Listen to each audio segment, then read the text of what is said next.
Muito bom dia, meus irmãos. Bom dia. Uma alegria estar aqui com vocês esta manhã. Meu nome é Alexandre Lozado. Sou pastor, plantador da Igreja Hangar, em Lajeado. Muitos irmãos me conhecem, talvez alguns não conheçam ainda. Então, estamos plantando essa igreja em Lajeado, filha da Igreja Vintage, há mais ou menos 2 anos e um pouquinho. Alguém disse uhul, gostei disso, uhul. 2 anos e um pouquinho. Estamos avançando na cidade de Lajeado já, pela graça de Deus.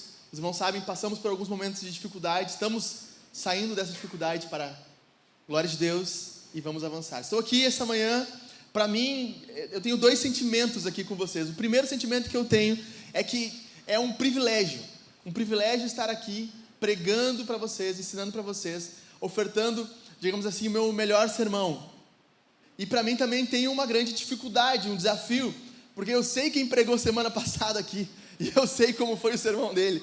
Então, eu estava brincando ali atrás, eles estavam com o Ronaldinho Gaúcho até a metade do segundo tempo, e botaram agora qualquer um para jogar no meio campo. E espero então aqui para vocês, nessa manhã, poder ofertar o meu melhor sermão, ou o sermão que eu considero muito bom para vocês, e eu acredito que possa falar o coração de vocês. Mark Driscoll, um dos nossos heróis, eu costumo brincar na igreja, toda vez que a gente fala Mark Driscoll, a gente faz o sinal da cruz, né? É o Santo Driscoll, né? Então, Mark Driscoll, ele diz que um pregador só fica bom depois de 300 sermões. É muita coisa, 300 sermões para se pregar. Mas estamos aqui tentando ensinar vocês esta manhã um pouco do que eu tenho vivido. Eu escolhi o tema, esse sermão eu preguei início desse ano. Lá na igreja eu chamei de Mentiram para vocês sobre a missão de Deus. Mas hoje eu coloquei aqui só como missão de Deus, tá? A missão de Deus. O pessoal está alinhado comigo aí, gostei. E eu escolhi esse tema aqui porque quero compartilhar um pouco com vocês. Em 2010, eu conheci Jesus. Eu estava no 3º ano do ensino médio. A minha esposa pode testemunhar aqui. Eu era um dos alunos mais da pá virada que tinha na escola. Bagunceiro. Inclusive, quando ela começou a se aproximar de mim, a diretora chamou ela. Falou assim: eu estou vendo que você está andando próximo do Alexandre.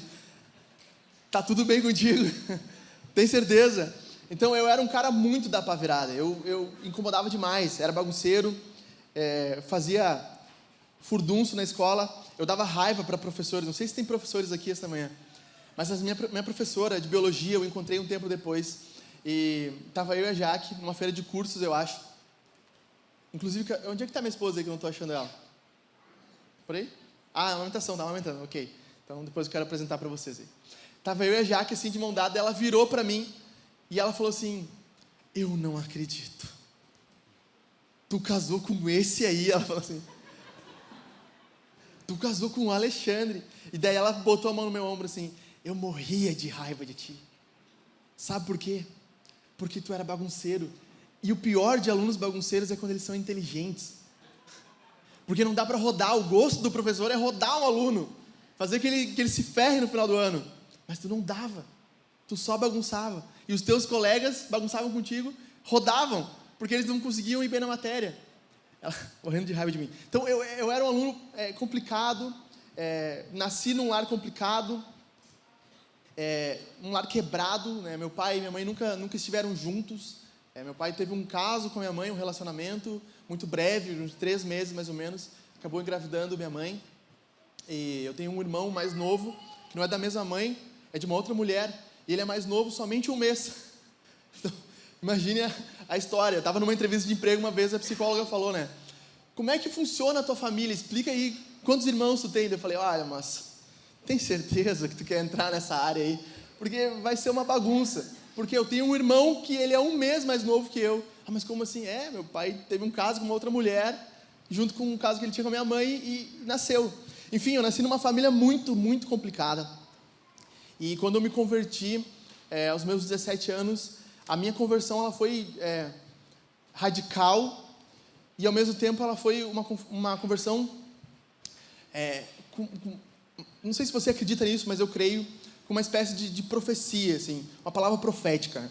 A pessoa que estava orando comigo lá, uma mulher de Deus, ela proferiu uma palavra profética. Ela disse que eu estaria à frente de algo, fazendo algo por Jesus, seria um missionário. Isso em 2010. E lá naquela época eu lembro que meu coração já queimou nisso aí. Eu tinha esse desejo assim. E eu lembro que eu saí dali quase como um kamikaze, levantando assim, eu quero ir, eu lembrei do Gabrielzinho, né? Eu quero ir para a Coreia do Norte, eu quero ir para o Oriente Médio. Um dia eu cheguei na minha mãe, abracei ela e falei, mãe, tô indo, quero morrer no Oriente Médio. Ela, mas por quê, meu filho? Quero pregar Jesus lá, quero ir para lá. Então eu tinha um desejo muito louco pela missão de Deus, e eu fui amadurecendo e fui vivendo experiências loucas na minha própria cidade, Lajeado, onde eu resido hoje, apesar de ter morado um tempo aqui em Porto Alegre. Lajeado, eu fiz coisas muito loucas, assim. Então eu ia à noite, às vezes subia nos bancos das praças à noite, começava a pregar o evangelho lá. Uma vez eu entrei numa casa espírita, estava lotado assim, entrei, puxei uma cadeira de plástico na porta, comecei a falar, oi, vocês estão todos enganados aqui, a salvação é pela graça de Jesus. O cara veio e me deu um chute, me empurrou para fora, e eu na porta, mas vocês estão no lugar errado, é em Jesus que vocês têm salvação. Loucura, acho que isso é até crime. Réu confesso aqui. Então, sempre com esse desejo de fazer algo por Jesus, um desejo missionário, de alcançar pessoas, de evangelizar, liderando igrejas, onde nós estávamos, sempre tínhamos posição de liderança, por muito tempo, por 8 anos, eu pastorei jovens, liderei jovens, e sempre alcançando pessoas, através do evangelho. E em 2018, o Jack foi até essa igreja onde nós estávamos, na época, uma conferência de homens, o Mike estava junto, eu lembro desse dia, eu lembro que o Jack falou, vou sair às 6 horas de Porto Alegre, eu falei, não vai dar certo, 6 horas, era às 8 horas o encontro lá. Enfim, acho que o Mike e o Jack chegaram às 10 da noite, se eu não me engano, 10 da noite, mas foi uma bênção. O Jack pregou lá as 13 marcas da Cavalo Branco, as 13 regras da Cavalo Branco, e no final a gente se abraçou lá, e o Jack já tinha sentido que algo sairia dali. Ele falou isso para mim depois, né? Enfim, depois disso, 2019, nós viemos na Vintage, uma conversa com o Jack, expliquei para ele os planos de plantação em Lajeado, ele sentiu que era de Deus, eu lembro até hoje, estava eu, o Johnny, o Jeverton, os meninos lá de Lajeado, e aí o Jack falou assim, o que falta para começar essa igreja aí? Eu falei, cara, a gente não tem nada. Não, então peraí, então alguma coisa vocês vão ter. Acho que veio o Ricardo, com aquela caixa multiuso, que funcionava, acho, 2 canais, acho só.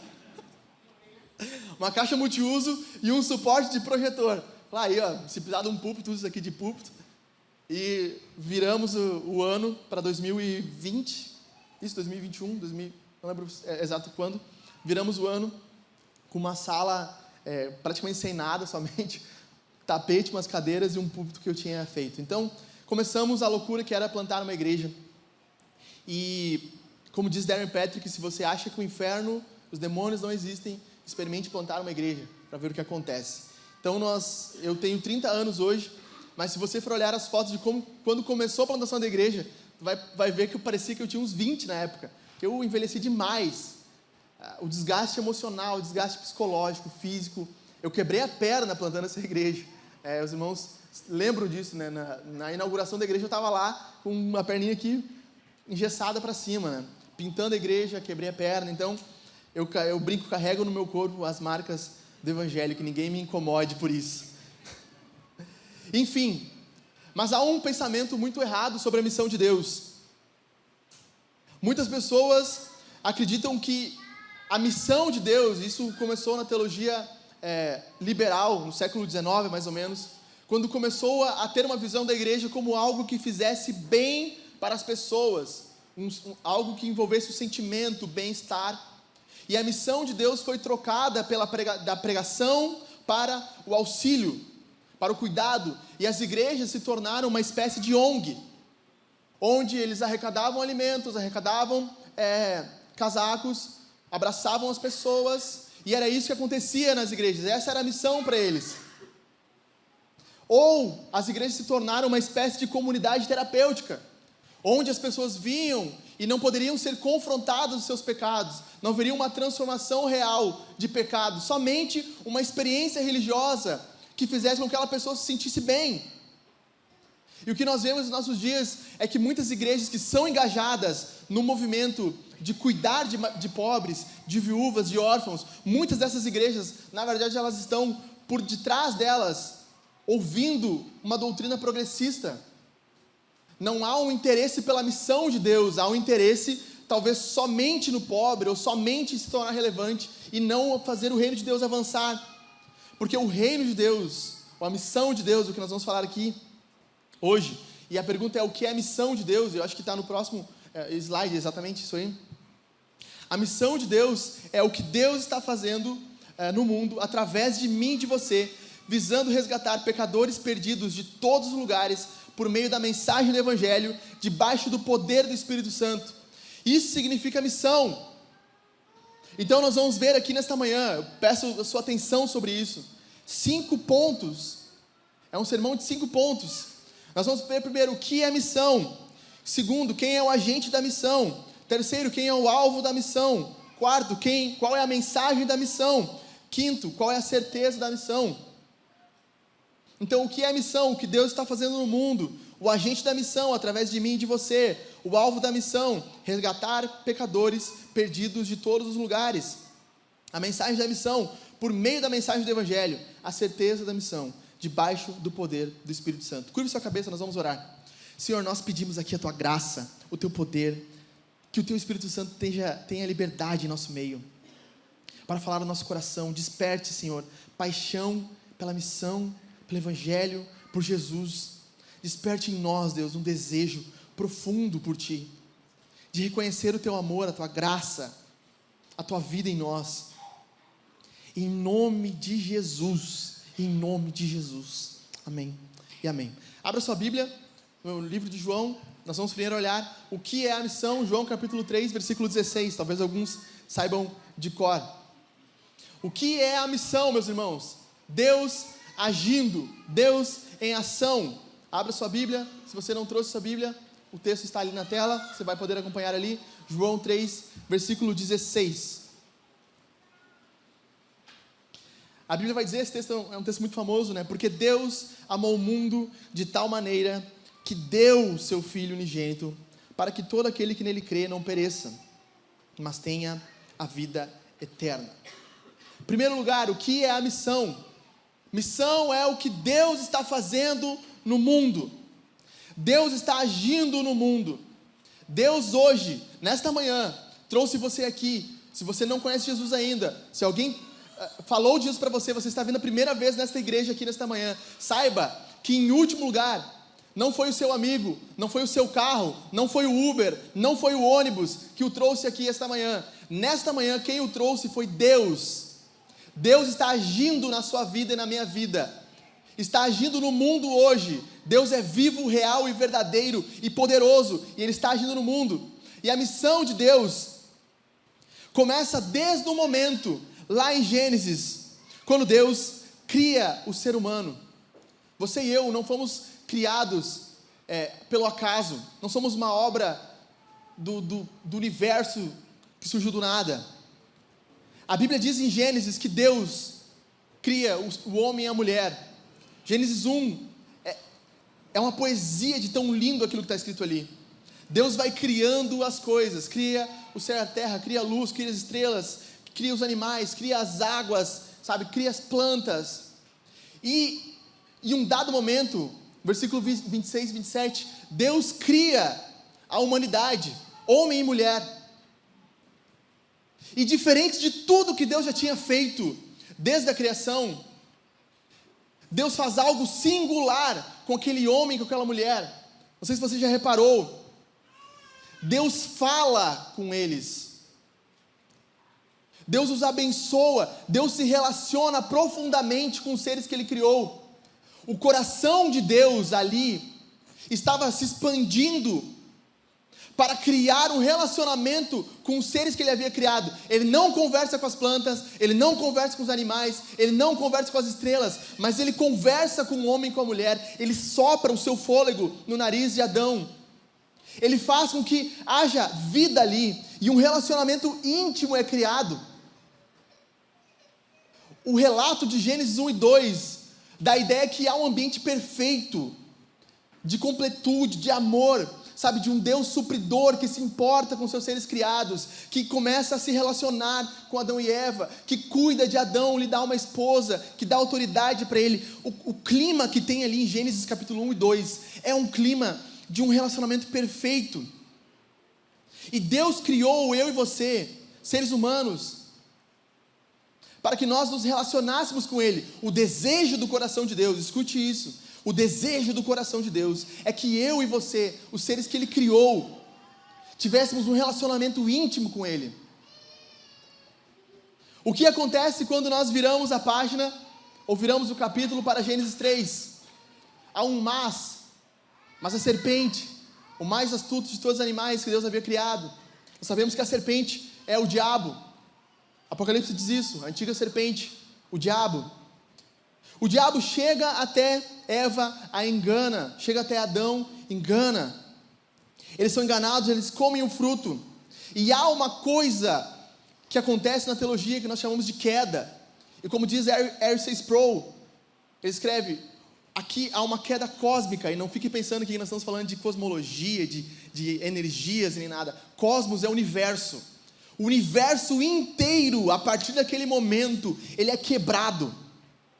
O pecado de Adão e Eva quebram toda a criação, de tal forma que ali em Gênesis 3 nós vemos o homem quebrando o seu relacionamento com a mulher, o homem quebrando o seu relacionamento com a natureza agora era contra o homem, a criação de Deus não mais daria o fruto para o homem, seria pesaroso para ele tirar o seu sustento.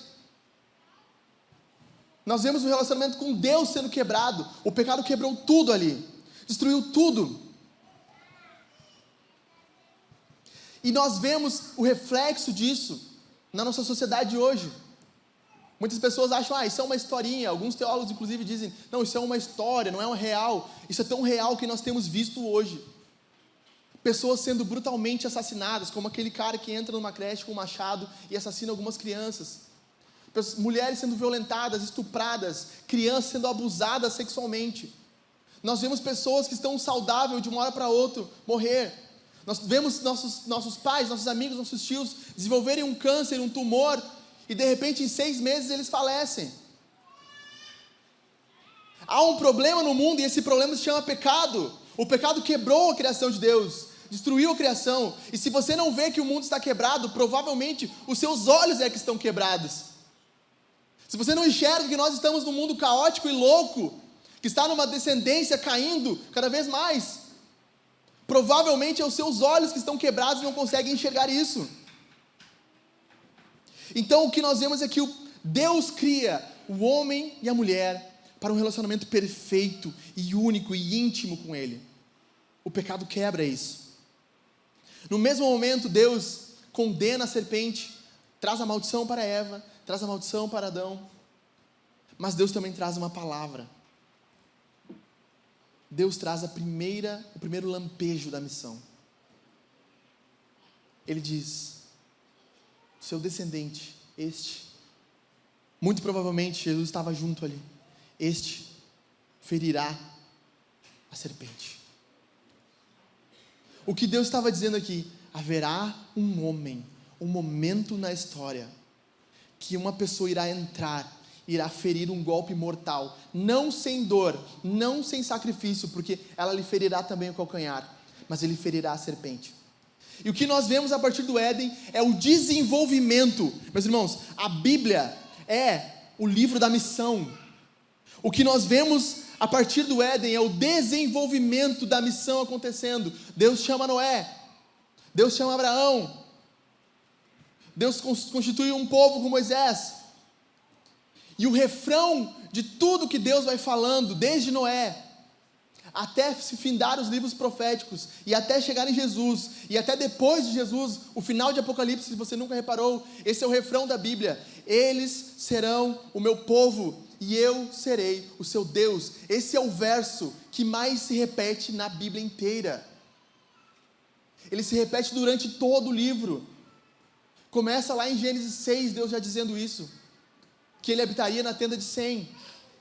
Começa ele dizendo para Abraão que Abraão seria o povo dele, e vai se desenvolvendo durante a história. Os profetas começam a dizer, vai chegar o tempo que Deus estará habitando entre o seu povo. Deus faz o tabernáculo, está diante do povo no deserto, está com Israel no templo, ainda não plenamente, até o ponto que chega Jesus. Jesus ele se apresenta há 2000 anos atrás como o nosso Salvador, o nosso Messias, o nosso herói. E ele chega diante dos judeus e diz: destrói esse templo, em 3 dias eu reconstruirei ele de novo. Os caras dizem: tu tá louco, meu! Demorou mais de 70 anos para Herodes reformar isso aqui, e em 3 dias tu vai reconstruir o templo.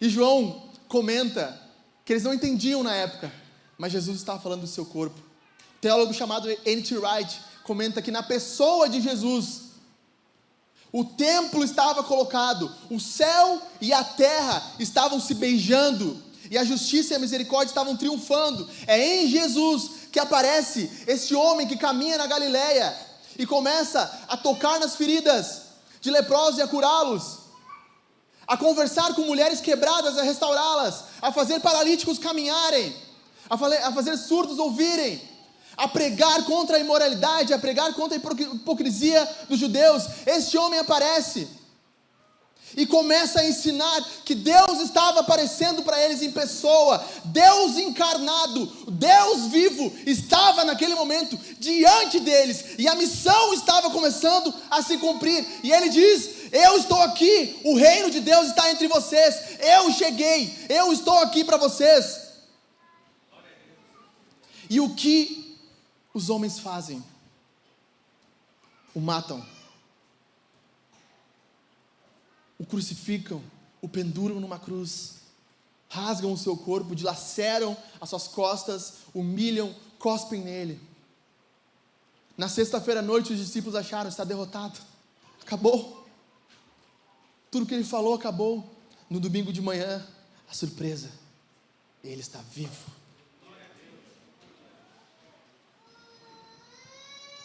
Deus vem ao encontro daqueles homens domingo de manhã, e neste domingo de manhã, Deus está indo ao seu e ao meu encontro, está dizendo: eu estou vivo, eu estou em missão, eu estou te chamando, eu quero você para mim, eu quero reatar o nosso relacionamento. Se você está distante de Jesus, nesta manhã, Deus está te chamando para vir, e Ele vem ao nosso encontro no Evangelho. E por isso que João, o apóstolo João, escreve isso: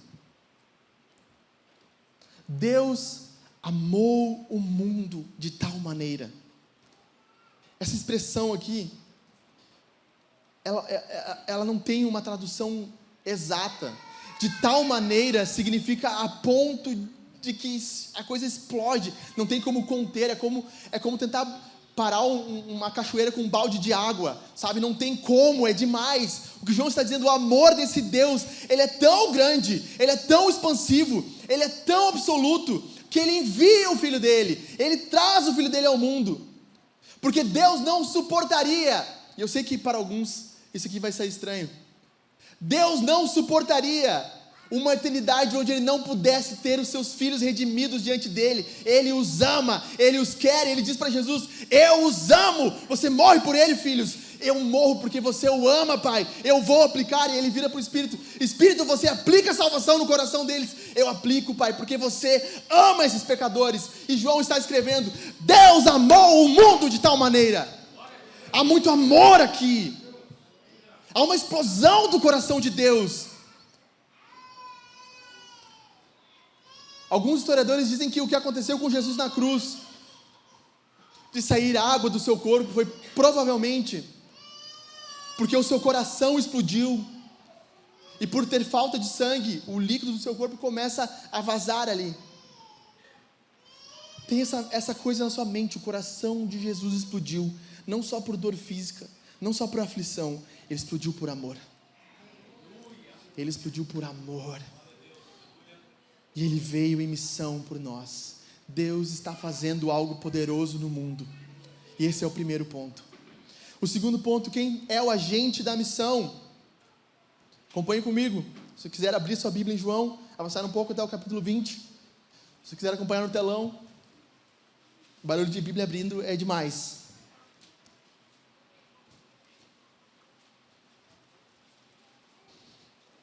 O texto vai dizer assim: ao cair da tarde, naquele dia, o primeiro da semana, isso é domingo de manhã, estando trancadas as portas da casa onde estavam os discípulos, com medo dos judeus, Jesus veio e se pôs no meio deles, dizendo: que a paz esteja com vocês. E dizendo isso, lhes mostrou as mãos e o lado. Então os discípulos se alegraram ao ver o Senhor, e Jesus lhes disse outra vez: que a paz seja com vocês. Assim como o Pai me enviou, eu também envio vocês. A missão de Deus é Deus agindo no mundo. O agente da missão, nós, eu e você. Nós não precisamos de um chamado missionário, nós já temos ele. Nós já temos um envio. Deus deu o start da missão, Ele tomou a iniciativa da missão, e agora Ele olha para os seus discípulos e diz: eu estou enviando vocês. Não sei se você já viu aquelas corridas de revezamento, 4x100, tem um dado momento que eles vão passando o bastão um para o outro. Basicamente o que Jesus está falando aqui é: eu já estou fazendo a minha parte na corrida, agora para a vitória ser plena é com vocês. Mas deixa eu dizer melhor isso aqui para vocês. Jesus não é um corredor, Ele é quase um Usain Bolt. Sabe, nós vamos nos esforçar o máximo, nós vamos dar o nosso máximo, nós vamos fazer o melhor, mas nós temos a certeza que quando a coisa vira a mão dele, é vitória, é caixa. Ele corre frouxo, abre os braços, dá risada. Ele é o nosso vitorioso. Ele é aquele que pode vencer e passa para nós, delega para nós a missão de Deus. Isso que Ele está fazendo com os discípulos, passando para os discípulos a incumbência de levar a missão adiante. Não sei se você já pensou sobre isso. Não sei se você já refletiu sobre isso. A missão de Deus está em nossas mãos. Se esta igreja permanece de pé ou não, depende da soberania do Senhor Jesus. Amém? Amém? Mas depende de mim e de você nos esforçarmos financeiramente, servindo sacrificialmente. Nós temos uma certeza: a igreja vai avançar, vai. Mas quando nós tivermos a convicção, a igreja vai avançar dependendo de mim, do que eu fizer também, porque a missão é minha também. Nós temos a certeza maior. Quando cada um de nós se compromete com a missão, nós temos certeza que ela vai avançar. E aqui é uma imagem muito clara. Nós estamos aqui, neste momento. Jesus está para vir em qualquer momento. Nós estávamos falando antes ali com o Barba, né? Ia ser muito fera se fosse agora, sabe? Se fosse na nossa época, nós vemos Jesus voltando, o céu se abrindo, sabe? E Ele aparecendo nos céus com a sua espada flamejante, no cavalo branco, com essa coxa tatuada, sabe? Vindo num cavalo e vindo com os santos, com os anjos, e o mundo tremendo diante do que está acontecendo, e Jesus aparecendo. Seria demais. Seria demais. Mas até o momento, nós estamos vivendo quase como diante de um acidente. O mundo está quebrado. Não sei se você já visualizou um acidente de carro no asfalto, com feridos. E de repente você para, encosta o carro e vê assim, a coisa está crítica, a pessoa está ali, está quase desfalecendo. E você tem o conhecimento de fazer uma massagem cardíaca, uma reanimação, e liga para a emergência, nós estamos a caminho. Mas se você não fizer nada naquele momento, se você não começar a massagear aquela pessoa, ele vai falecer ali na tua frente. Esse é o nosso momento. Nós estamos diante do mundo quebrado. Nós estamos vendo o que aconteceu. Jesus nos deu o Evangelho. Nós estamos massageando pecadores no seu coração, batendo, batendo, batendo. Continue vivo, continue vivo, continue vivo. Está vindo o seu socorro, está vindo o nosso Senhor. Ele vai restaurar tudo, Ele vai cuidar dos seus ferimentos, Ele vai tratar as tuas dores. Mas até este ponto, eu preciso continuar pulsando, pulsando, pulsando, pulsando, para que você não se perca eternamente no inferno. Nós estamos recebendo de Jesus a incumbência de manter o mundo, nós somos o sal da terra, de manter o mundo funcionando, vivendo, sendo transformado, de alcançar pecadores, e neste momento massageando os seus corações, respirando, passando a respiração para eles, quase como Eliseu, deitado boca a boca ali com a pessoa, e falando de Jesus: vamos, vamos, vamos, Ele está voltando, Ele vai restaurar, Ele vai curar tudo. Sabe o abuso que você sofreu, sabe o seu marido que batia em você, sabe a sua criança que sofreu de fome, que está sofrendo, Jesus pode curar isso. A igreja está aqui, nós estamos em missão, nós vamos cuidar dos teus ferimentos, e Jesus vai voltar e vai punir os ímpios, vai quebrar aqueles que estão destruindo as nossas vidas, vai destruir a Satanás. Jesus irá voltar. E por isso, nós algumas vezes não avançamos na missão, porque nós estamos como os discípulos aqui. Você reparou? Eles estavam domingo de manhã, aonde? Com as portas trancadas.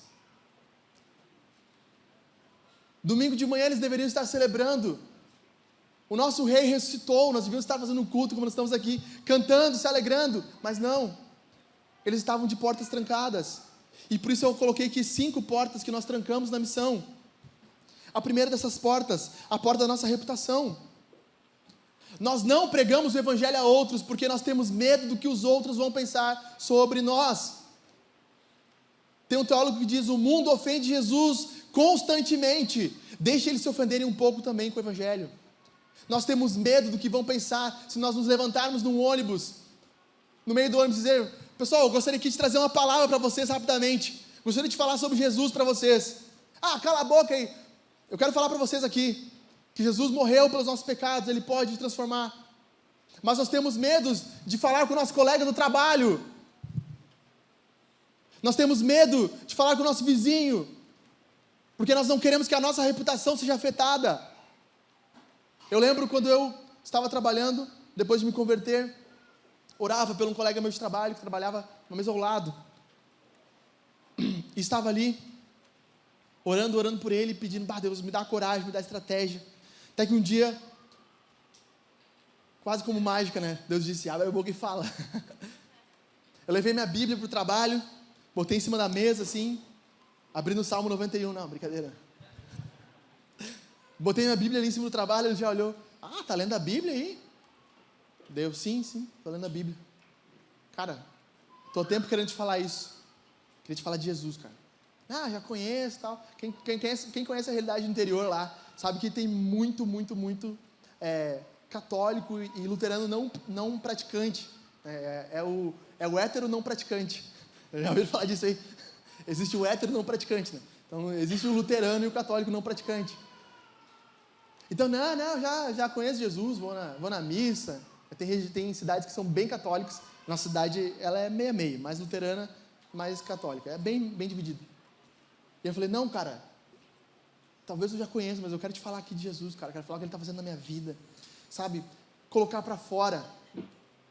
Finque a bandeira do evangelho onde você está. Levante um mastro e coloque: pum, aqui está Jesus, aqui está um discípulo dele, aqui está um seguidor dele. Eu sou o discípulo de Jesus, eu sigo, eu amo. Eu lembro que eu trabalhava à noite no restaurante, e eu trabalhava de garçom, e um dia a mulher veio, a dona do restaurante veio para mim assim: uma senhora, eu noto assim que tu é diferente um pouco, tu é de alguma religião? Eu falei: sim. Ela deu ali, né? Deu ali, né? Caída, chegou no terceiro, era só chutar. Eu: sim, sou discípulo de Jesus, sigo a Ele, amo Ele, Jesus está transformando a minha vida. Sabe, nós não avançamos na missão porque nós temos medo do que as pessoas vão pensar de nós. A segunda porta, nós temos medo da troca. Nós temos medo de que as pessoas não nos deem o que nós precisamos. Deixa eu ver se eu consigo fazer. Passa para mim e põe o outro aí. Isso aí. Porta da troca. Não nos deem o que nós precisamos.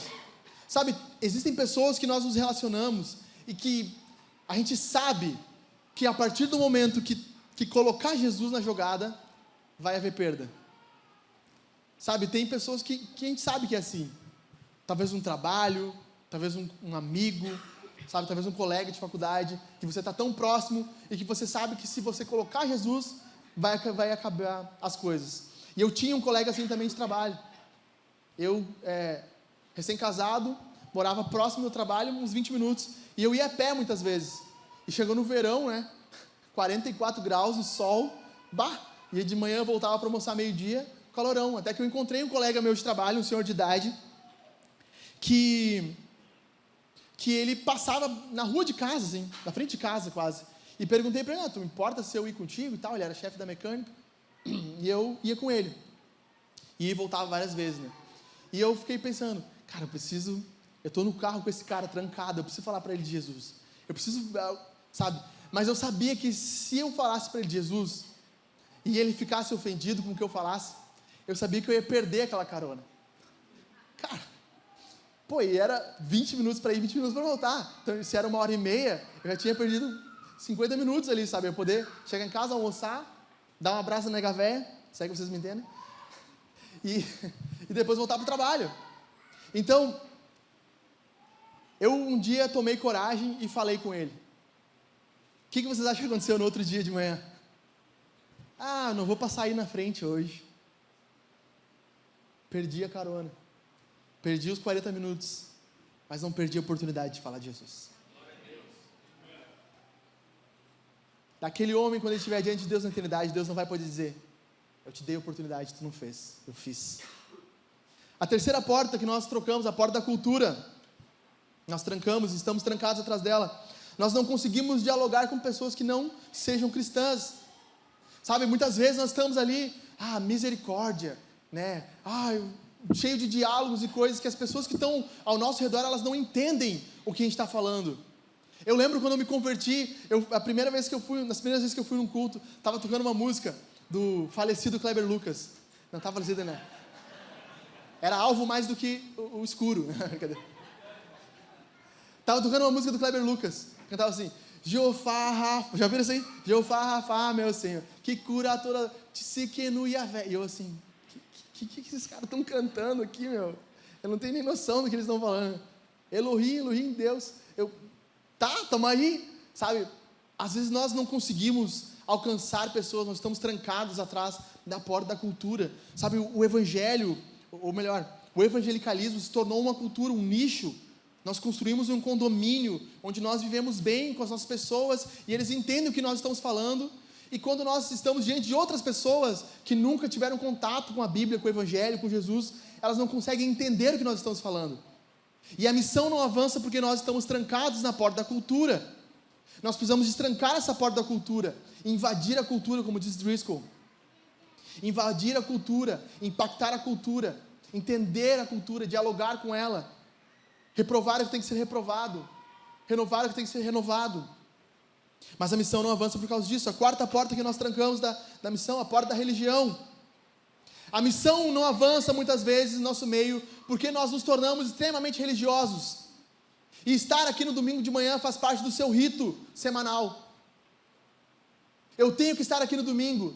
Eu tenho que ler a Bíblia, e você se tranca atrás disso, e a missão não avança, porque você tornou Jesus não um Deus vivo e pessoal, não um Deus que quer se relacionar com você, mas um Deus de estátua, religioso, onde você vem no domingo, oferece o seu culto e vai embora, quase como um caixa eletrônico, você deposita o seu dinheiro ali, e espera que em algum momento as bênçãos venham até você.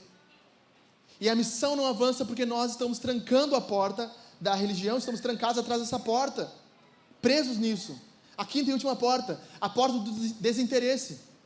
A missão não avança, porque, em último lugar também, nós não temos interesse por Jesus, nós não o amamos de verdade. O nosso coração não pulsa por Ele. Um desejo quase que insuportável de falar de Jesus. Eu preciso viver para Ele, eu preciso falar com Ele, eu preciso estar no meio do povo. O nosso coração não foi cativado a ponto, sabe? Por que eu falei primeiro do amor de Deus? Porque se o amor de Deus não te cativar a tal ponto que você possa abrir mão de qualquer outra coisa, você ainda não entendeu o ponto, você ainda não chegou lá. As maiores loucuras são feitas por amor. Todo mundo ama esses filmes de amor, PS Eu Te Amo. Ai, que bonitinho, quanto amor. Sabe, pessoas que amam, elas são capazes de fazer loucuras. Pessoas que entendem quão profundamente elas são amadas por Jesus, elas são capazes de fazer coisas mais absurdas. Pegue Jesus na casa do fariseu, se eu não me engano o nome dele é Simão, e do nada entra uma mulher com um vaso na sua cabeça, derrama sobre os pés de Jesus, começa a chorar, a lavar os seus pés ali com as suas lágrimas. Alguns comentaristas colocam que essa mulher carregando um vaso caro, de essência na rua, era algo extremamente perigoso. Ela poderia ser assaltada, roubada. Por ser uma prostituta, ela poderia no meio do caminho já sofrer algum dano. Mas por amor ela vai, por amor ela entra na casa de quem ela nem conhece, por amor ela se ajoelha aos pés de Jesus, por amor ela lava os seus pés com lágrimas.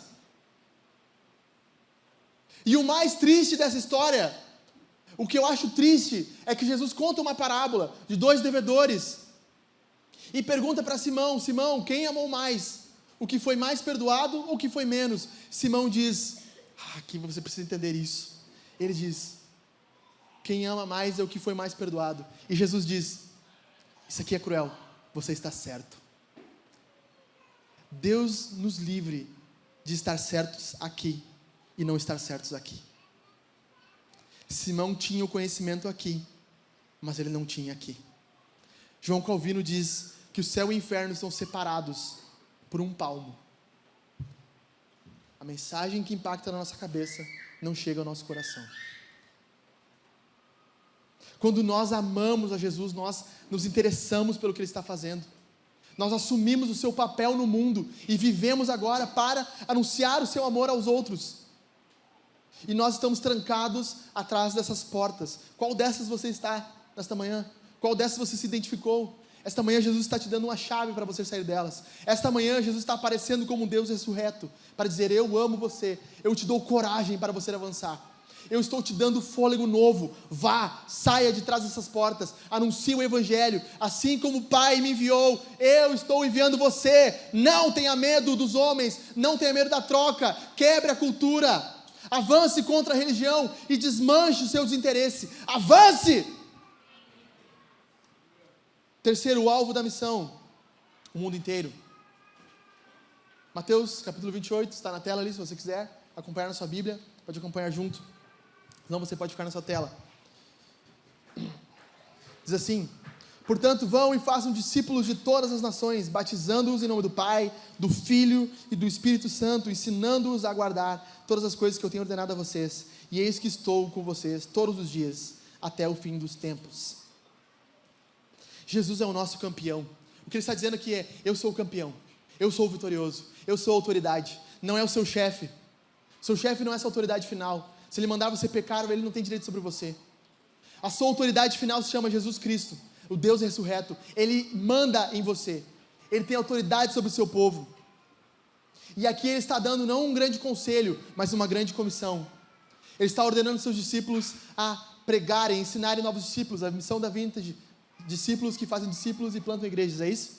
Acertei? É? Não? Como é que é? Fazer discípulos que fazem discípulos, isso? Fazer discípulos e plantar igrejas. Ok, eu acrescentei. Acrescentares, Alexandre. Brincadeira. Fazer discípulos e plantar igrejas. É o que Jesus está fazendo aqui, mandando que os discípulos façam discípulos.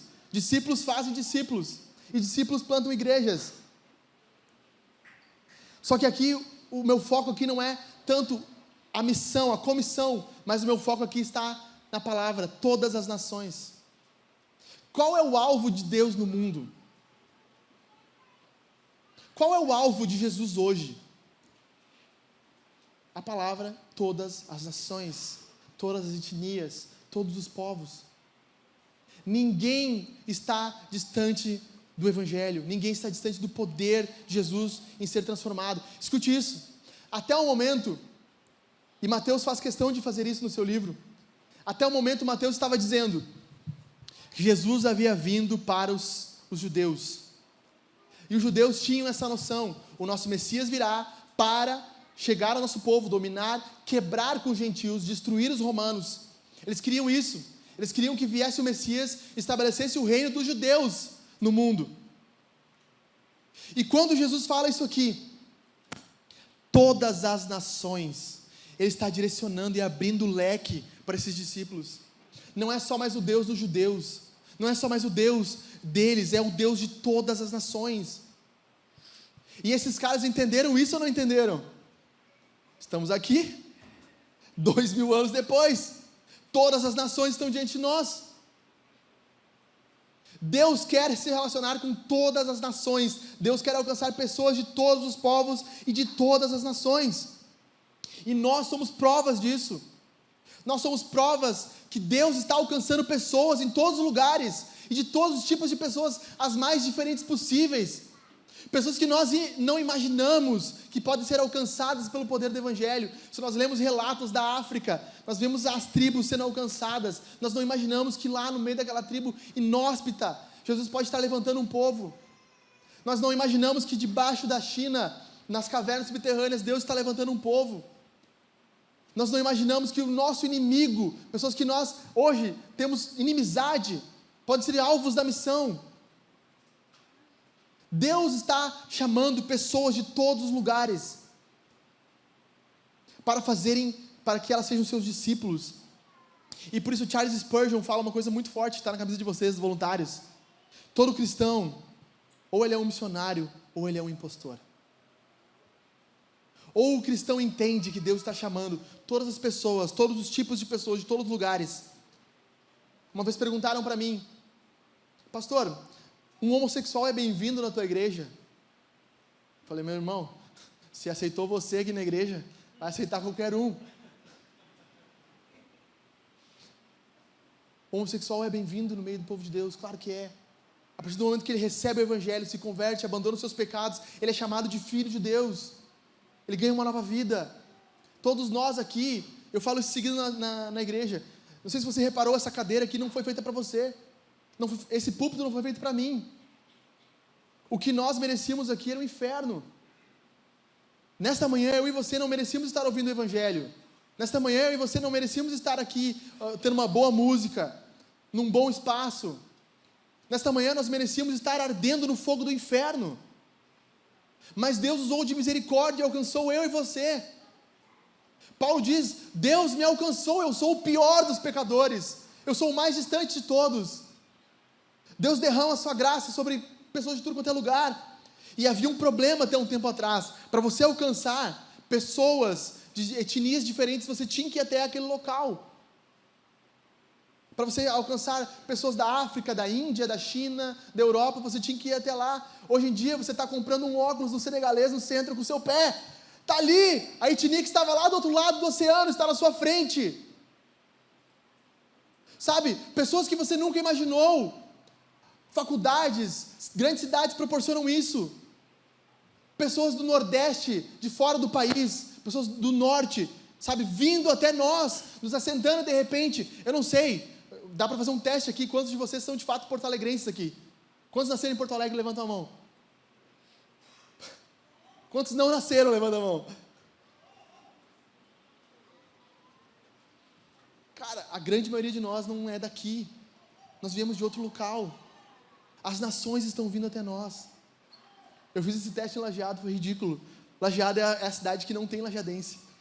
É incrível. Sério, tinha umas 70 pessoas no culto, só 4 nasceram em Lajeado. Eu disse: mas como? Em Lajeado o que mais tem é pessoas que nasceram em Três Passos. Onde tu olhar tem uma pessoa de Três Passos. Então as pessoas vêm de fora para nós, sabe? Constantemente tem pessoas de outras etnias ao nosso lado. E Deus está tentando nos alcançar. Deus está tentando usar para alcançar essas pessoas, para alcançar pessoas de outra nação. Antes o id era um mandamento de você tem que ir, e os teólogos discutem, né? É id ou indo, é gerúndio ou é o imperativo. Enquanto nós estamos discutindo, a tia do Coca já evangelizou 5 pessoas. Já plantou mais uma Assembleia de Deus, e os teólogos estão lá discutindo, é id ou indo. Antes nós tínhamos o ir, tem que ir, e agora as pessoas estão vindo até nós. Ed Stetzer escreve: ser missional é ser um missionário sem trocar de CEP. Ser missional é ser um missionário sem ter que nos mudar para fora do país. É entender que na sua rua, no seu bairro, no seu trabalho, no ônibus que você pega, na escola que você frequenta, na faculdade que você vai, na academia que você faz seus exercícios, no lugar onde você caminha, Deus enviou um missionário. E adivinha o nome?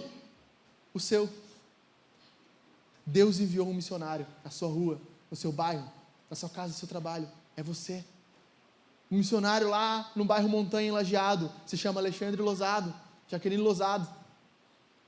O missionário aqui nessa rua é o seu nome. Deus está te chamando para isso, para alcançar todos os tipos de pessoas de todos os lugares. Quarto lugar, qual é o foco então? Qual é a mensagem da missão? Nós vimos, primeiro, Deus agindo no mundo. Segundo, eu e você agora agindo na missão de Deus. Terceiro, qual é o alvo? Quantas pessoas Deus quer alcançar? O mundo inteiro. Qual é a mensagem? Lucas 24. E disse-lhes: Assim está escrito que o Cristo tinha de sofrer, ressuscitar dentre os mortos no terceiro dia, e que em seu nome se pregasse arrependimento para a remissão dos pecados de todas as nações, começando em Jerusalém. Lucas 24. Escute isso. Não é sobre mim, não é sobre você, é sobre Jesus.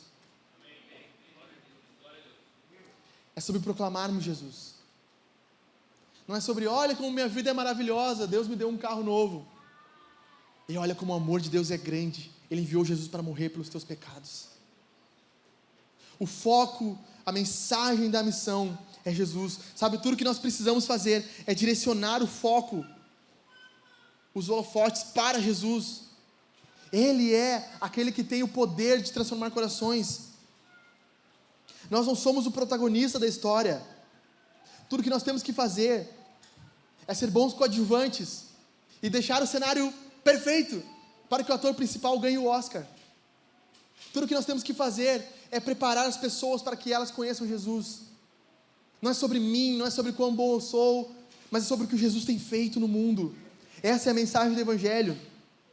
E as pessoas pensam assim, o que é evangelismo? Nós estamos falando que temos que fazer algo, mas algo está relacionado à mensagem. Sabe, tem uma frase, alguns dizem que é de São Francisco de Assis, eu não sei de fato se é: pregue o Evangelho, se possível, use palavras. Sabe? Você só não prega o Evangelho com palavras se você for surdo e for usar libras, daí você vai usar as mãos. O Evangelho é a mensagem. O que é o Evangelho, meus irmãos?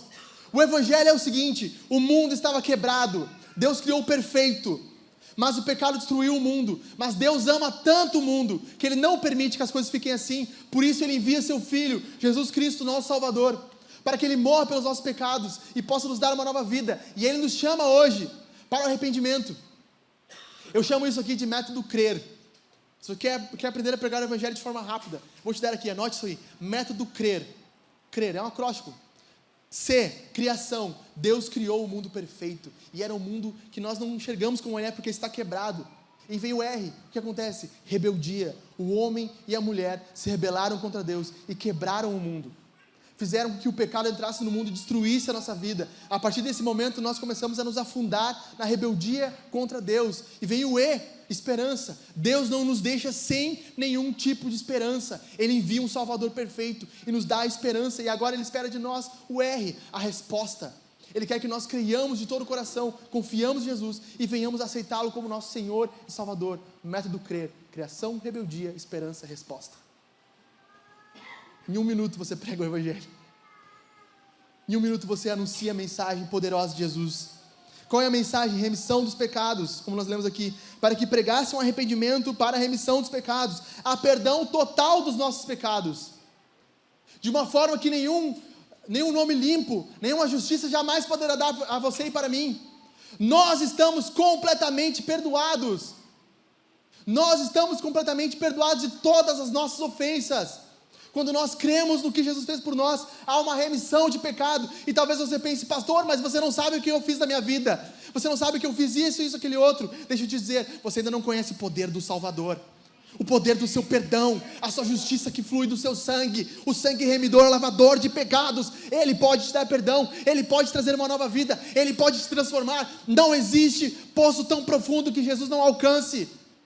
Talvez você se sinta culpado pelos seus pecados e o diabo está te acusando na sua mente. Esta manhã Deus está liberando perdão para você, no nome de Jesus, remissão dos seus pecados. Mas essa remissão não é barata, meu irmão. Não pense que é um amorzinho que você abraça e está tudo feito. Jesus diz: remissão dos pecados para o arrependimento. Precisa haver arrependimento, precisa haver transformação. E nós somos orgulhosos, não gostamos que as pessoas coloquem o dedo na nossa cara e digam: você está errado, você está agindo como um ímpio, você é um preguiçoso, você está mentindo, você é um mentiroso. Nós não gostamos que as pessoas façam isso, mas deixa eu te dizer a boa notícia: Jesus quer que nós façamos isso. Nós precisamos pregar o arrependimento, chamar as pessoas para a conversão, chamar as pessoas para o arrependimento. O que eu coloquei que é arrependimento? Mais uma para você guardar para você. São 3 Cs. Coisa de pregador, né? Tudo assim, né? 3 Cs. Primeiro, contrição. Arrependimento é contrição. Não existe arrependimento sem tristeza.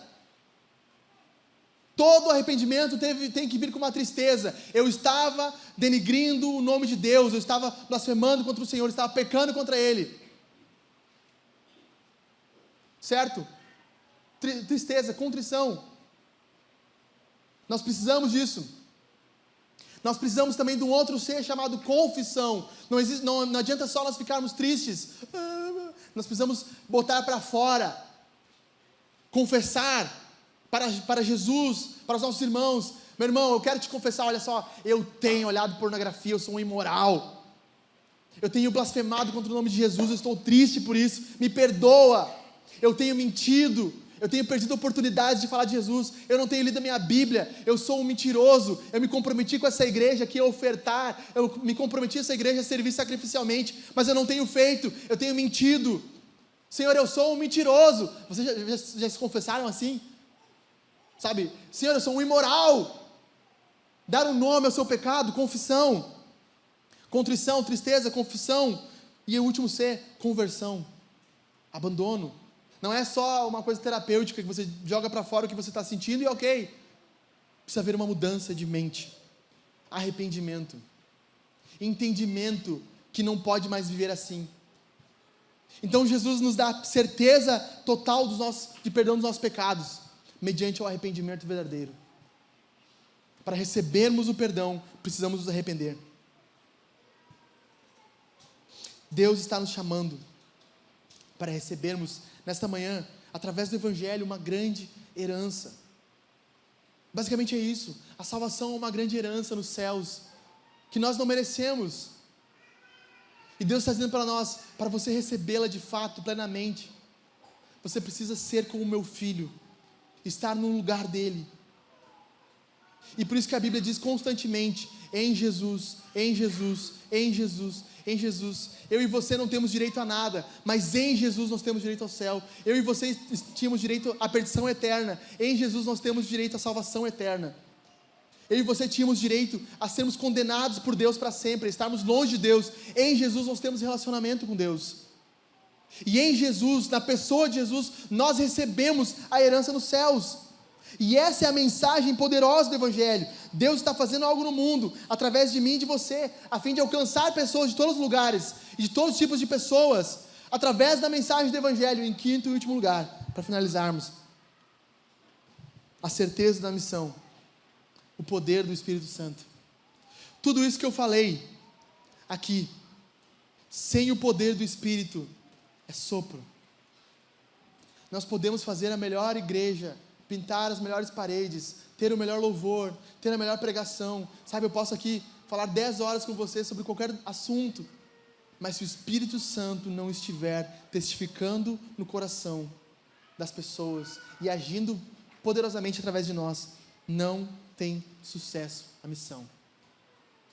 Por isso que Jesus diz em Atos 1, vocês receberão poder a descer sobre vocês, o Espírito Santo, e serão minhas testemunhas, tanto em Jerusalém, como em toda a Judeia, Samaria e até os confins da terra. Jesus estava sendo elevado ao céu aqui, estava subindo ao céu, e ele deixa uma certeza para os seus discípulos: vocês receberão poder, vocês terão poder. Como nós vimos em Mateus 28, ele dá a certeza também que vai estar conosco. Estar conosco aqui é a promessa do Espírito Santo derramado sobre nós. O Espírito Santo agindo em nós é a certeza que a missão será eficaz. Sem o Espírito Santo não adianta, meus irmãos. Nós podemos evangelizar, não vai acontecer. Nós devemos nos submeter ao Espírito, orar em oração. Sabe, antes de evangelizar, depois de falar para alguém sobre Jesus, nós devemos orar: Senhor, faz a obra. Que o teu Espírito testifique no seu coração, que haja convicção de pecados. Não importa o que eu falar aqui, Senhor, não vai acontecer. O Espírito Santo precisa agir no meio do povo de Deus. Imagine isso. Volte 2000 anos atrás, meus irmãos. Volte na Galileia. Como diz os fariseus, pode vir algo bom de lá, sabe?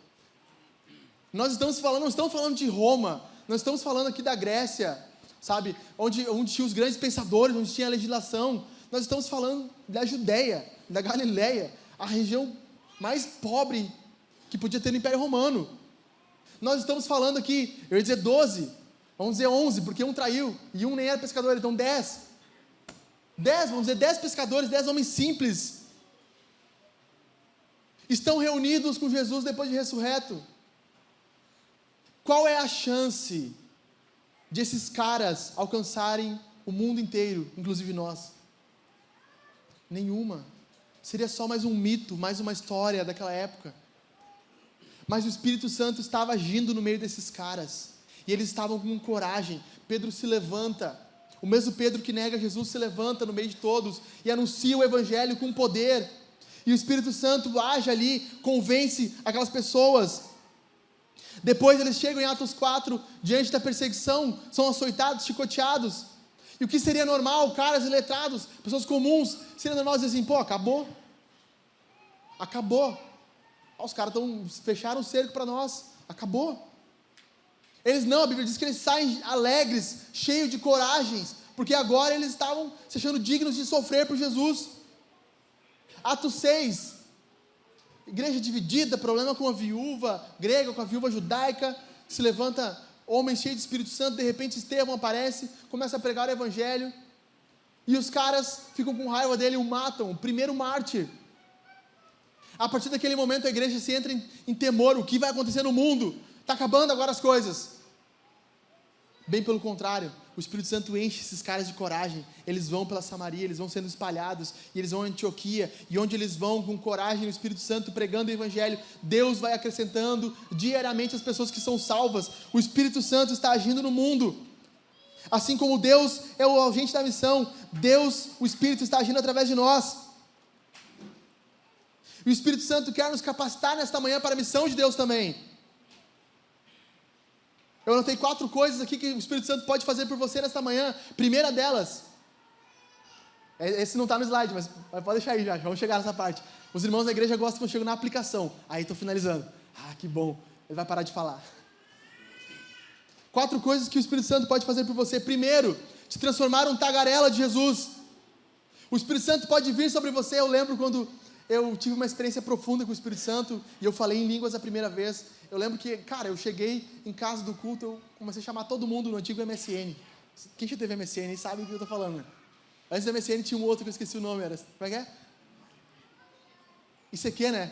Era ICQ? Que tinha? ICQ. Cara, fui no MSN e comecei a chamar todo mundo lá. Essa noite no culto, meu Deus veio, falei em línguas, uma loucura. Deus é real. Deus pode transformar um tagarela. Você ora por enchimento do Espírito Santo, o Espírito Santo vem, e de repente você começa a falar, você não para mais de falar de Jesus para todas as pessoas. Segunda coisa, o Espírito Santo pode derramar dons para você, como nós vimos, a ferramenta da missão, o Jack pregou aqui. Dons espirituais são ferramentas que capacitam para que as coisas sejam feitas de forma mais fáceis. Talvez o Espírito Santo derrame um dom de mestre, de ensino, de evangelista. Talvez o Espírito Santo te derrame um dom de administração e você pode alcançar e impactar pessoas através desses dons. Talvez o Espírito Santo te dê sinais da missão. E você vai orar por pessoas enfermas e elas serão curadas. Você vai impor a mão sobre pessoas endemoniadas e eles terão os demônios sendo expulsos. Talvez você vai ter visões, sonhos proféticos, vai ter palavra profética. O Espírito Santo quer usar você, e essa é a certeza da missão. Em quarto lugar, você pode ganhar coragem e ousadia para viver de forma radical a missão de Deus. Eu creio que isso é uma unção especial. Nem todo mundo tem a unção de um mártir. Nem todo mundo consegue estar diante da morte e de fato ser morto por Jesus. Deus pode levantar você como um valente da missão. Como Policarpo, um homem de 86 anos, Policarpo de Esmirna, que diante dos seus acusadores, se coloca com coragem. O cônsul diz para ele, você nega Jesus? Não, por 86 anos eu servi, e continuarei servindo o meu Senhor. Tu não vês as chamas que hão de queimar a ti? Eu vejo, mas tu não vês as chamas que hão de queimar eternamente a ti. As pessoas começam, morte aos ateus, morte aos ateus. Detalhe histórico, como naquela época se adorava muito ídolo, muita imagem, os cristãos não tinham imagem, eles eram chamados de ateus. Então, Morte aos ateus, morte aos ateus. E Policarpo se vira para as pessoas que estão no julgamento. Morte aos ateus. Coragem, 86 anos. É jogado na fogueira.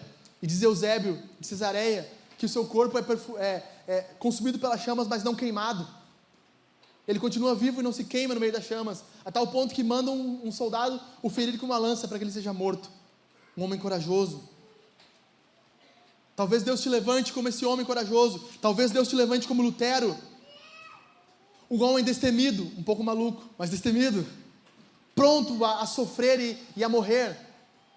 Lutero era tão louco que tiveram que sequestrar ele sem falar para ele que eram os amigos dele que estavam sequestrando ele. Porque acho que se falasse, não sei se ele ia aceitar. Um homem que se coloca diante do império, o sacro império romano. Não era só a igreja católica como nós temos hoje, era um império. O Papa comandava tudo. E se coloca diante desses homens e diz: eu não negarei o que eu escrevi. E enquanto a minha mente for cativa à palavra, eu jamais negarei. Imagine a coragem desse homem, pronto a morrer, pronto a ser queimado.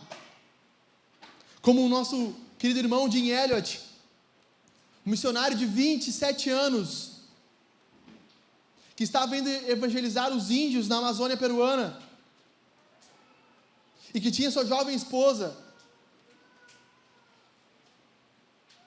e que no seu diário escreve, um dia antes de ser morto: eu estou pronto a abrir mão da minha vida.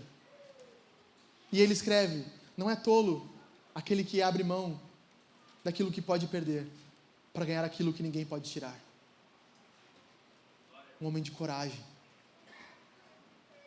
Traído pelos índios, o tradutor traiu ele, e eles foram cruelmente mortos, ele e seus amigos.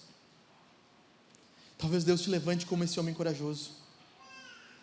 Nós temos uma certeza, meus irmãos: o Espírito Santo age através de nós, pode nos dar força para testemunhar, dons para fazer a missão ser mais clara, sinais miraculosos para testificar sobre Jesus, e uma coragem sobrenatural para que nós avancemos, ainda que no meio de perseguição. Eu vou terminar falando 3 coisas aqui para vocês, agora sim as aplicações. Em primeiro lugar, nós temos um Deus de amor, e que provou seu poderoso amor por nós. Nós não temos um Deus que está sentado num templo, esperando que nós venhamos oferecer os nossos sacrifícios ali. Nós temos um Deus real e vivo, que não, como diz Paulo, não cabe num templo. Ele se esvazia, ele vem até nós, ele aparece na pessoa de Jesus, ele nos procura, ele sabe que eu e você naturalmente não o amaríamos. Ele sabe que eu e você estamos tão perdidos em pecado que nós não íamos querer jamais Ele, e por isso Ele toma a iniciativa, por isso Ele vem até nós, e por isso Ele envia Jesus para morrer por nós numa cruz. E eu pergunto para você esta manhã: você conhece esse Deus de amor? Você se relaciona com Ele? Você já sentiu o seu coração aquecido pela mensagem do Evangelho? Como diz John Wesley, que não tinha tido uma experiência de aquecimento do seu coração, até que ele ouviu o Evangelho sendo pregado, lendo um comentário de Lutero em Romanos 1, porque a justiça de Deus se manifesta no Evangelho. E ali Wesley diz que ao ouvir aquelas palavras, o coração dele se aqueceu, e ele diz: Deus me amou, Deus se entregou por mim, a justiça de Deus está sendo revelada. Deus é um Deus amoroso, que está nos chamando esta manhã, eu e você, para experimentarmos a profundidade do seu amor. E que, como nós cantamos aqui, estamos tão cegos pelos nossos espelhos mágicos, que nós não conseguimos ver nada além de nós mesmos, e não conseguimos contemplar um Deus que nos ama tão profundamente, como nenhum marido, nenhum pai, nenhum namoro. Nada, esse Deus nos ama muito mais. E esse amor é disposto para mim e para você esta manhã. Ele está sendo entregue por nós e para nós, e o seu coração já o sentiu. Você já foi impactado por Ele. Você já sentiu o seu coração aquecido, a tal forma que diz: Deus me ama, eu estou seguro em seu amor, e nada pode abalar isso. Segunda coisa, esse amor não só nos não é só um amor que nos dá um calor no nosso coração, mas esse amor está nos comissionando para a missão. Paulo diz que nós somos embaixadores do Evangelho. Deus nos colocou aqui neste mundo hoje como embaixadores, pessoas mediando a reconciliação, clamando, implorando, como diz Paulo, estamos implorando, reconciliem-se com o Senhor Jesus, reconciliem-se com Deus. Nós estamos brigados com Ele, nós estamos distantes dEle. Você e eu somos embaixadores de Jesus, você e eu estamos comissionados para isso. Você e eu precisamos abraçar a missão de Deus. Se nós queremos ver o reino de Deus alcançando o mundo, Jesus nos deu uma fórmula: façam discípulos e plantem igrejas. E plantem igrejas. Você está envolvido na missão? Quanto do seu dinheiro está disposto? Nós vamos aqui depois, o Pedro vai guiar esse momento, falar de ofertas. E quando fala de oferta, a pessoa que vem a primeira vez no culto, ela fala assim: eu sabia que iam falar de dinheiro em algum momento. Sim. Quanto mais dinheiro, mais alcance. Uma pessoa me perguntou: o que precisa para plantar uma igreja? Muito dinheiro e não ter medo do inferno. 2 coisas básicas. Mas muito dinheiro, sim. Uma cadeira custa caro, um projetor custa caríssimo, um equipamento de som custa caríssimo. Mas não preciso disso. Precisa. Você está envolvido financeiramente na missão, você está envolvido sacrificialmente na missão. Quanto do seu tempo semanal você desprende para servir a Jesus? Quanto da sua comunhão sacrificial de fato é sacrificial, ou é uma comunhão cômoda? Você só faz aquilo que te é propício. Você só vai ao GC se for bom para você. Eu não gosto muito do líder, eu não gosto da fulana, daí eu não vou. Quanto de você está disposto a sacrificar os seus gostos, os seus desejos, a sua vontade por causa da missão de Deus? Quanto você está disposto a sacrificar o seu tempo? Estava conversando aqui com os nossos irmãos, desde as 8 da manhã, tinha gente aqui já servindo. Às 8 da manhã nós estávamos botando as crianças no carro para vir de Lajeado para cá. 8 da manhã. Quantos de nós estamos envolvidos sacrificialmente na missão a tal ponto de começar o nosso dia? Se eles estão aqui desde as 8, eu suponho, com crianças e etc., eles devem ter acordado antes das 7, se arrumado e daí vindo para cá.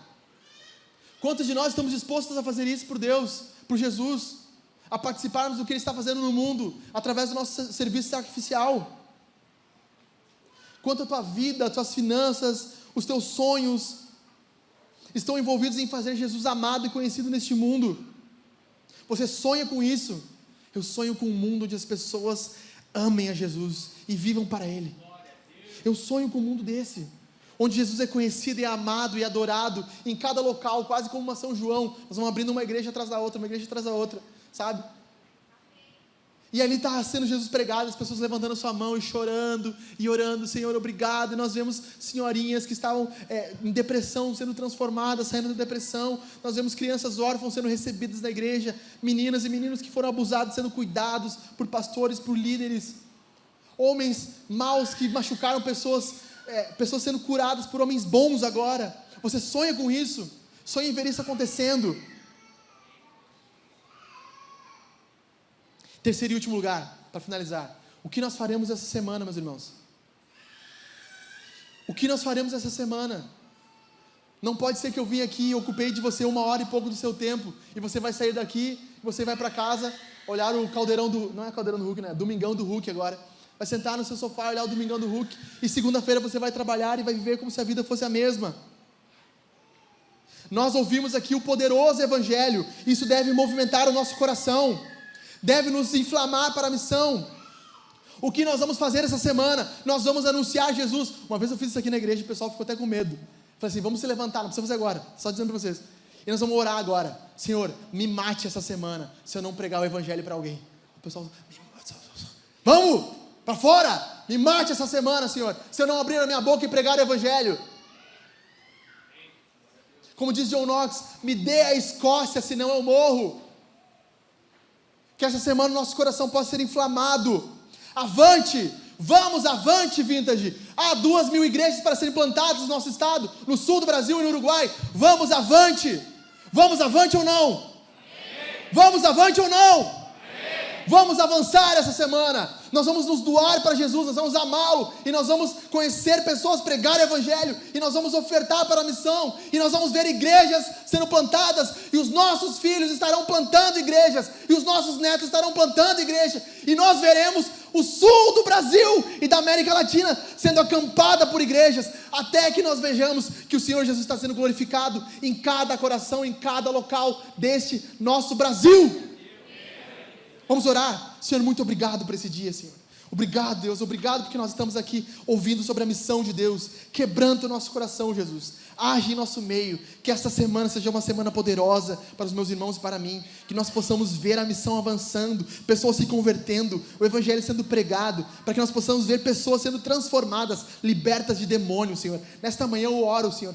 Quebra todo o sofisma do diabo, liberta pessoas que estão possuídas, possessas, enganadas pelo diabo, em nome de Jesus, em nome de Jesus, em nome de Jesus. Amém, meus irmãos. Obrigado.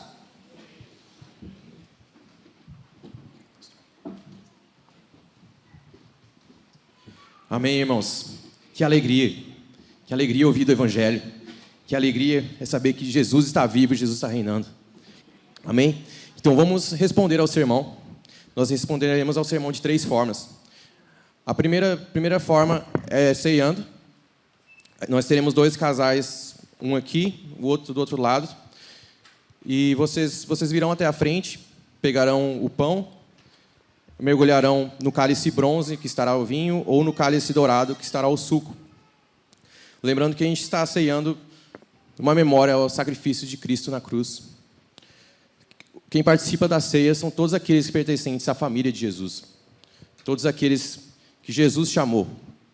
Venham até a frente, venham pedindo perdão pelos seus pecados, venham glorificando o nome do Senhor. A banda já estará tocando quando vocês vierem.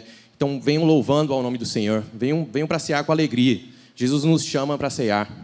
Amém? A segunda forma que iremos responder ao sermão é louvando. Louvem com todas as suas forças. Louvem com amor, louvem com alegria.